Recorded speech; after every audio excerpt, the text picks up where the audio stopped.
In this podcast episode, Magatte Wade discusses the issue of poverty in Africa and challenges the common belief that colonialism is the sole reason for Africa's poverty.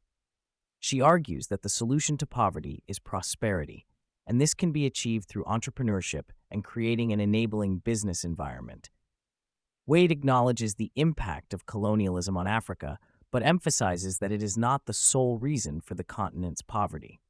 She points out that the narrative of victimhood and blaming colonialism for Africa's current state is not productive. Instead, she advocates for a shift in mindset and a focus on creating prosperity through entrepreneurship. According to Wade, entrepreneurs play a crucial role in building prosperity. She highlights the disparity in setting up businesses in Africa compared to the U.S., where the process is much quicker and less regulated. Wade argues that the overregulation in Africa is a result of the socialist ideologies adopted by many African nations after gaining independence from colonial rule. Wade explains that the adoption of socialist ideologies by African leaders led to overregulation and a lack of economic freedom for entrepreneurs. She shares her personal experience of starting a business in Senegal, where the bureaucratic process was lengthy and cumbersome. This, in turn, led to a high percentage of businesses operating in the informal sector, contributing to the overall poverty in the region. Wade addresses the issue of corruption in Africa, stating that it is a symptom of the overregulated business environment. She explains how the presence of numerous laws and regulations creates opportunities for corruption as individuals seek to navigate the system. Wade emphasizes that corruption is a consequence of the system and not the root cause of poverty in Africa.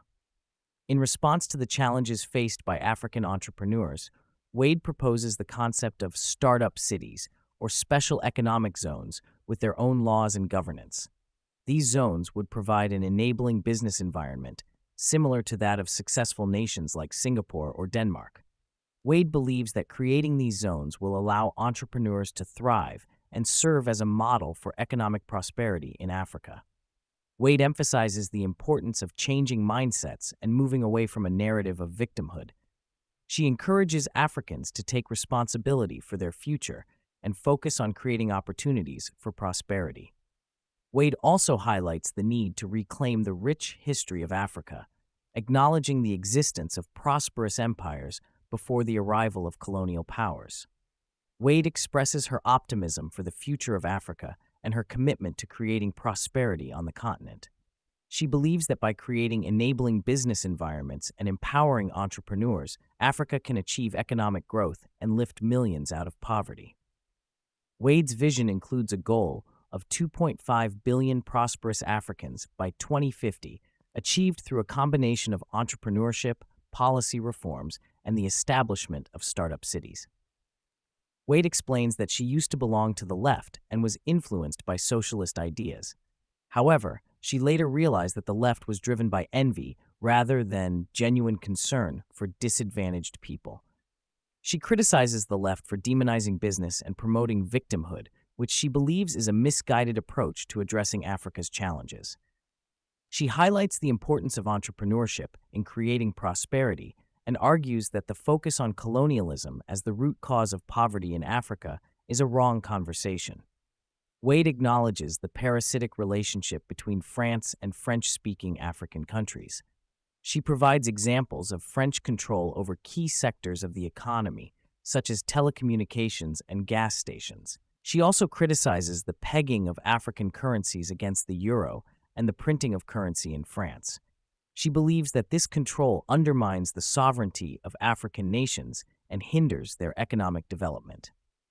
Wade discusses the challenges of disentangling African countries from the influence of foreign powers. She acknowledges the risks associated with having independent currencies, citing examples of hyperinflation in countries like Venezuela and Zimbabwe. However, she advocates for the adoption of sound money, such as Bitcoin, as a way to achieve financial independence. She also emphasizes the need for African nations to prioritize entrepreneurship and create a conducive business environment for local entrepreneurs. Wade challenges the narrative of victimhood and dependency in Africa. She believes that the focus should be on empowering entrepreneurs and creating opportunities for wealth creation. She criticizes the idea of African unity as a solution to economic challenges, arguing that it could lead to concentration of power and potential exploitation by other global powers. Instead, she calls for a focus on individual empowerment and the formation of a coalition of like-minded individuals who are committed to driving change in Africa.